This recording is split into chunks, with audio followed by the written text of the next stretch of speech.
Welcome to 15 News Weekly, news and activities happening in and around Southfield. Here's your update.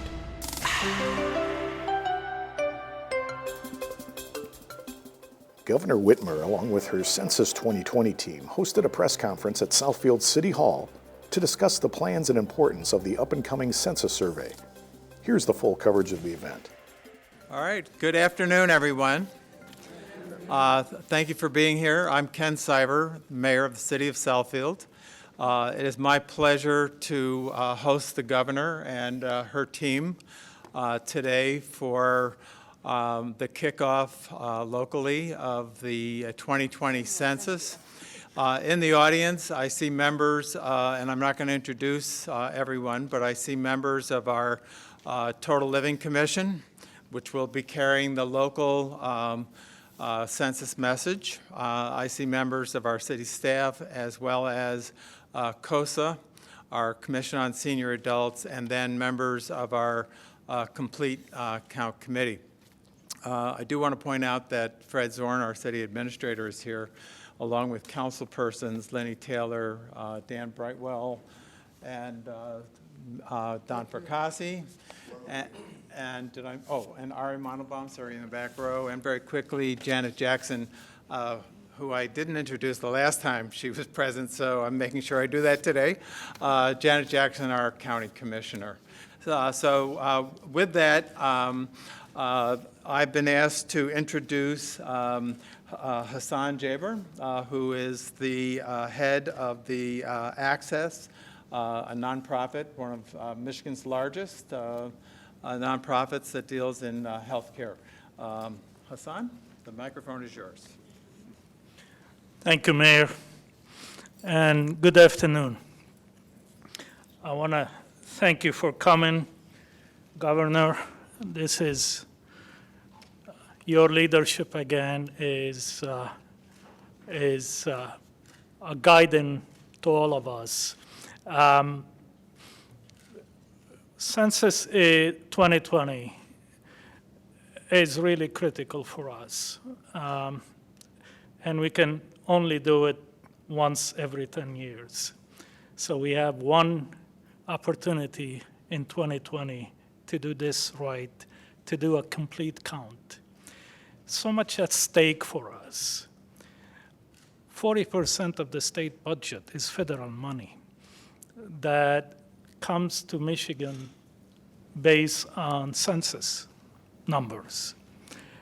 And these are really critical programs, 16 federal programs that are critical for our communities.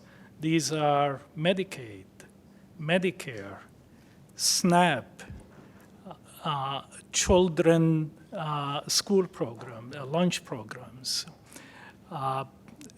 community health programs, and WIC programs, and Section 8 housing.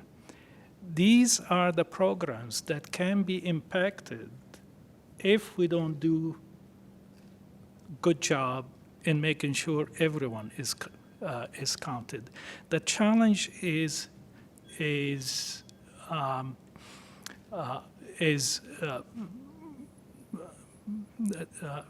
high for us.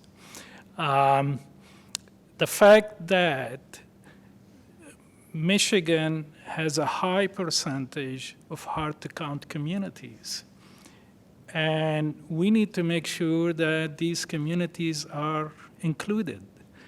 The fact that we have a last-minute untested citizenship question added to the census is creating fear and creating questions and concerns.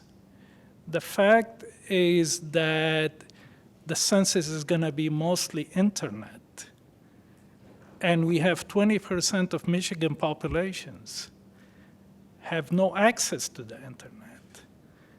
And that's a job we need to be figuring out how we can close that gap for these people.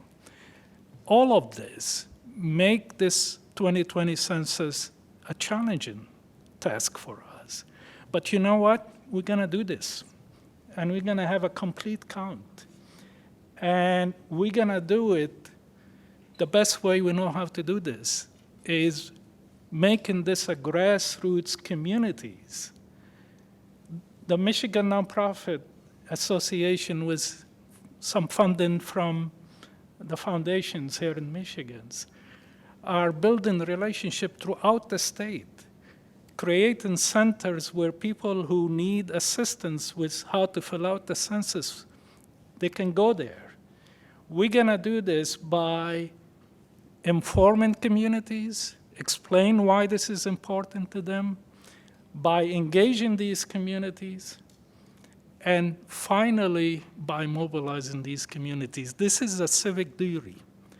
We cannot have less of presentation and less of resources coming as a result of not doing a good job, a full job, a complete job, in making sure that everyone in Michigan is counted.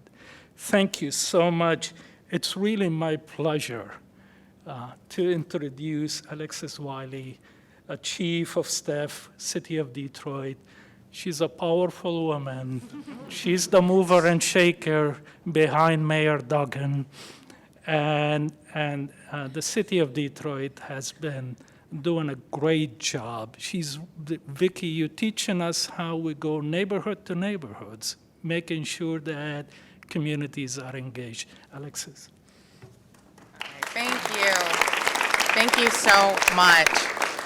Well, my name's Alexis Wiley, and on behalf of the City of Detroit, we are so excited to be here and to be standing with this governor, Governor Whitmer, who's made it a priority that every community, every person who lives here is counted. It is absolutely critical to the future of our city. One thing a lot of people don't know is that Detroit was one of the few cities in the country where response went down last year, or last census. And for us, over a 10-year period, you can lose $18,000 per person that isn't counted. That's less money when you think about money going into Medicare, when you think about SNAP, all of those benefits that families in our city rely on all depend on whether we show up and whether we're counted. And while we in the City of Detroit have a very robust and strong strategy, we need partners like the state of Michigan, like M&A, like Access, like all of the people standing here, to make sure that everyone understands that it is absolutely critical that in this next census, that you say who you are, where you are. We've got to say that, and we can't allow fear to stop us from reporting that we're here in our cities, in our communities. So I just want to, on behalf of Mayor Duggan, I just want to thank the governor for making this a priority, because again, this will determine so much for us and our communities, and I know that for you and your administration, it's critical that we are all counted. So thank you so much. Thanks. Now, I'd like to introduce Donna Marie Brown. She is the powerhouse at M&A, the Michigan Nonprofit Association, that's really kind of rallying all of us to make sure that the grassroots organizations are the ones that are actually driving this out, and that, again, everyone is counted. Thank you.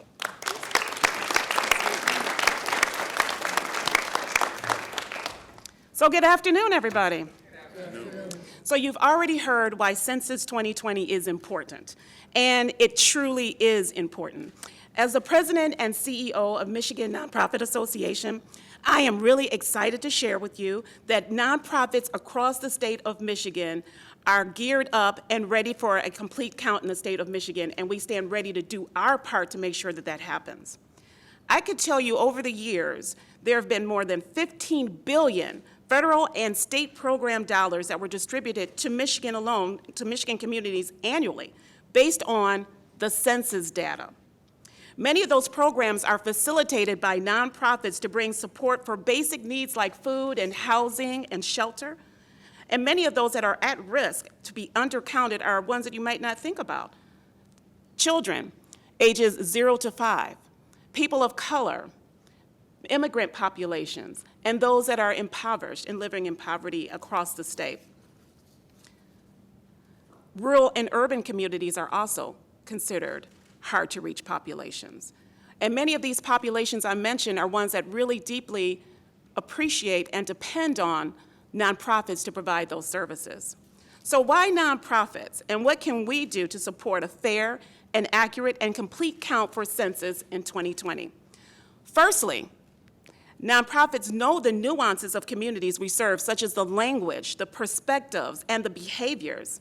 Secondly, we are trusted messengers with the ability to encourage those who have been historically underrepresented in the census count to participate in the very first and foundational steps of democracy, and that is to be counted in the census. Finally, nonprofit organizations have the pulse of community needs and are keenly aware of the importance of an accurate count. And they also know about the amount of resources needed to serve their community. So for instance, if a person is not counted in the census, they still exist. They still exist. They still have needs that need to be met. Although nonprofits are innovators, and we are awfully creative, not counting everyone creates a devastating 10-year shortfall of resources. I want you to remember something. It's really about data, about dollars, and about democracy. Data, because we need to get an accurate count to get the accurate data sets so we can all make informed decisions. Dollars, recognizing that the much needed resources are generated by an accurate and complete count of the census. And democracy, it is in our Constitution that everyone, and I mean everyone, gets counted. So the bottom line is, everybody counts, everybody wins, right? You with me? Yeah. I'm with you. I'm with you. So let me say, in partnership with the Council of Michigan Foundation's initial support from the W.K. Kellogg Foundation, support from more than 30 foundation mission partners, the state of Michigan, 50-plus statewide and local nonprofits, and in tandem with the Nonprofit Complete Count campaign chair, Kassan, where are you? Right behind me here. We have built a solid nonprofit Census 2020 Complete Count support system that spans across the entire state of Michigan. For nonprofits who are interested in joining us, you can by reaching us through the website. It's posted here, but it's www.becountedmi2020.com for more information. We know that it's a heavy lift for everyone to get counted. It will take all sectors to make this happen. So today it's about getting all hands on deck in Michigan. We can do this. We will do this. Thank you. So now, I'd like to introduce the person who is going to pull this all together, one that I am so deeply appreciative to have her support and partnership, our governor of the state of Michigan, Governor Gretchen Whitmer. Thank you. That's great. Perfect. That's the best intro ever, to be honest. Well, thank you. I am really incredibly grateful to be here in Southfield with representation from many different aspects and populations and communities across the state of Michigan. I think this is something that every one of us needs to be a part of. There are Republican legislators and Democratic legislators who, but for session, would be joining us as well, because this isn't about party, this isn't about a particular community, this is about the Michigan community, about every single one of us. Everyone in Michigan counts, and we need to make sure everyone in Michigan gets counted, because this impacts how much federal funding will come to each community. It will impact what comes into our state. It will impact our ability to create jobs and provide housing, to build schools and to provide an education, as well as, yes, even fixing the roads.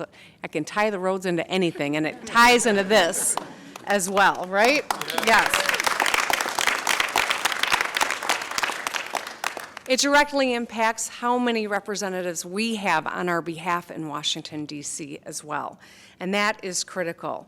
This information will be used to redraw boundaries and redistricting and reapportionment, and that impacts every single one of us. And so that's why I am proud to be standing here with such a fantastic group of leaders, and this is just a smattering of all of the people that are going to be a part of this effort. I signed an executive order to create the Complete Count Committee this morning to raise awareness for the 2020 census and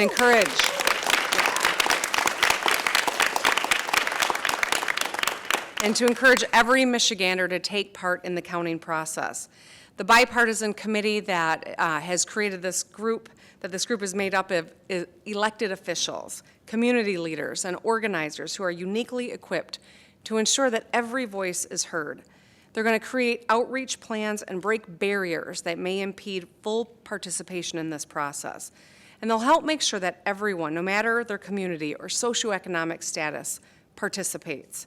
And that means making sure that everyone has the resources they need to respond online, by phone, or by mail. And when their work is completed, the committee will submit a final report to me that suggests improvements for the Complete Count Committee for the 2030 census, because we have to make sure that we continue to learn and perfect a process that impacts every one of us for the next decade in this state. As Michiganders, we have a responsibility to make sure we do this right, for communities, for kids, for the future of Michigan. I know everyone here is committed to getting this done. Everyone on this committee has shown tremendous leadership in their own right, and we are joining forces to ensure that we do this well and we do this completely. From Southfield to Flint to the Upper Peninsula, every community will be represented in this effort, because we can't call this operation a success unless we have people across our state raising awareness as well. The Complete Count Committee will be on the front lines, but everyone needs to be a part of this. Whether you're officially on this committee or not, each one of us has a role to play. Raising awareness is the first important piece of work that we need to do together. So I ask that you talk to your friends and to your family and to your neighbors. Ask them what their plan is to make sure that they are counted in 2020. Ask them how they're going to get counted, whether it's online or over the phone or by mail. If they haven't figured them out, take the opportunity to educate them and help them make their plan, because this is not something we can put off. We have a short window of time for a count that will impact us for a decade, everyone who calls this state home. No matter if you've been here for 5 generations or you're a new Michigander, we want to make sure everyone in the state gets counted. And with that, I simply want to say thank you. I know that we are up to it because I see this phenomenal group that's come together that is just a portion of the people that are going to be taking an active role in this. Every one of us has to be a part of it. Thank you all.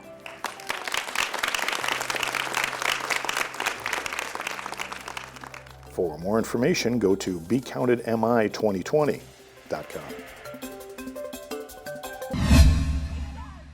Glamour and Glitz Meets Education was the theme of a formal etiquette and leadership program that recently took place at Southfield Shriners Silver Gardens Event Center. Dubbed as the 13th Annual Pink and White Teen Scholarship Ball and presented by the Pi Tau Omega chapter of Alpha Kappa Alpha Sorority, Inc., the event looked to raise funds for scholarships and to showcase the talents, poise, and profile of area teens. Today we are hosting our 13th Annual Pink and White Scholarship Ball. The ball is to honor our ACA teens, and our ACA teens are a group of young girls that are in high school, and it's a mentoring program started by Pi Tau Omega. It is a Southfield chapter of Alpha Kappa Alpha Sorority, and it's a mentoring group. We come together this evening to kind of have a culmination of the girls' community service efforts that they've done throughout the years. They raise scholarship money throughout the years, and we acknowledge their academic achievements. So this ball awards them tonight for everything that they've done throughout the years being in the program. They get trophies, scholarship money, and they get to dress up in nice big ball gowns. Okay, I am where I wanna be now. Okay, I have made myself alone. I'm alright now. I'm alright now. I'm alright now. Okay, I am where I wanna be now. Okay, I have made myself alone. I'm alright now. I'm alright now. I'm alright now. Youth leadership and development is a major objective of the Pi Tau Omega aka sorority, and the program put a spotlight on the training that the participants received in the months leading up to the event. We work with Alpha Kappa Alpha Pi Tau Omega chapter. They have a AKA teen program, which is a youth leadership development program where throughout the year attend workshops on leadership, how they learn how to run meetings. They have their own officers. We help them with the college admission process, a variety of things. To participate and become an AKA teen, the young women were required to take part in community service projects, maintain a minimum grade point average of 2.5, possess high ethical and moral standards, be positive role models, encourage high achievement in high school and beyond, and promote unity, friendships, and community activism among high school students in the Tri-County area. Organizers hoped that the established program goals would have a long-lasting impact on the teen participants. The goal first with the AKA Teen program is to make sure that the girls understand that they need to excel in academics. The goal of the program is also to make sure that they understand that they need to also have continued education in college. This ball gears them to get the scholarship money to use towards their college education. So with that, the girls also have to do a certain amount of community service every year in order to be able to get that scholarship money. They also have to, we do etiquette classes and things like that. But the program itself gears them to make sure they stay focused.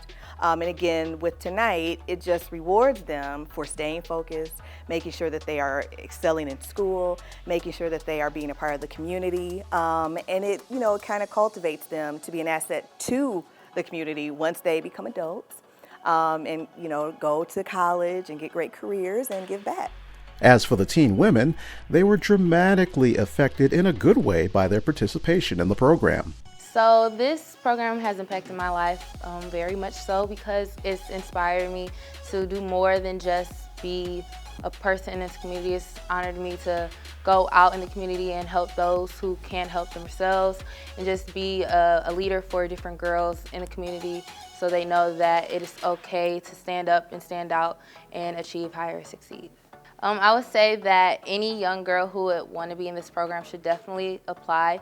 It helps you so much throughout your your high school experience, just understanding, we all have each other's back through it all, through the whole high school experience, being there for one another, and just having a sisterhood between girls in society today really is impactful. Event organizers have great expectations for the program's future moving forward and its ability to empower young women to become the leaders of tomorrow. A lot of the girls, when they're done with the program and, they graduate, they come back, and they also mentor the other girls that are in the program. It's good to see that light at the end of the tunnel. When you're in high school, it can be a little rough, especially nowadays. And to see young girls go on to college and to get great careers and then come back and share that with the other ones, that is our ultimate goal, is that they're successful, happy, and lead great lives. To learn more about the Pi Tau Omega chapter of Alpha Kappa Alpha Sorority Incorporated or its various future events or initiatives, visit akasouthfield.org.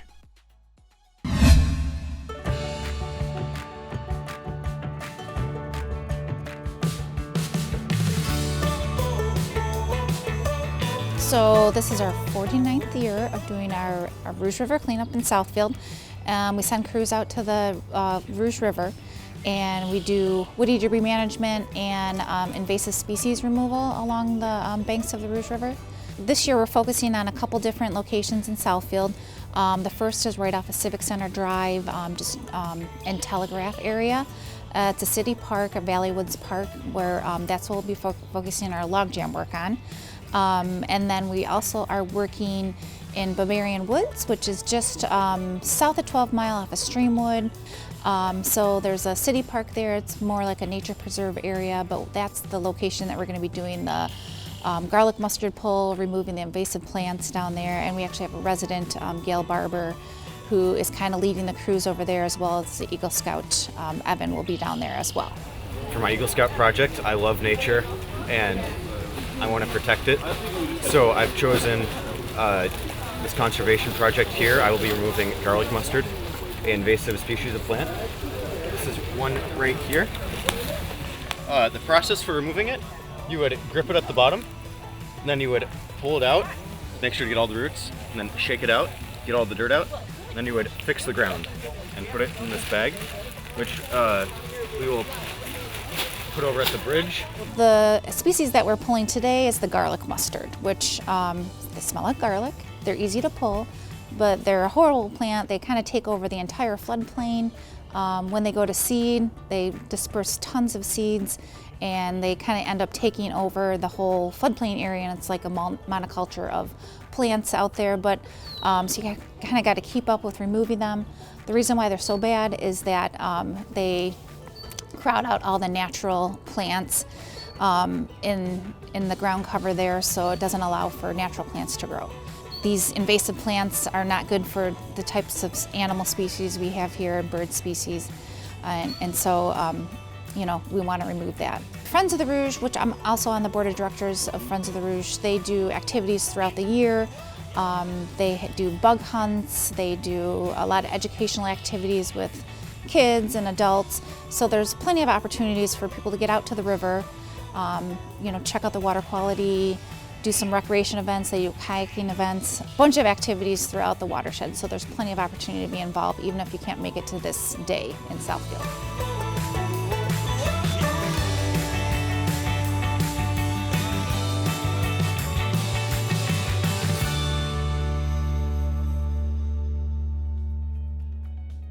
That brings us to the end of this 15 News Weekly edition. Thank you for watching, and we'll see you next week.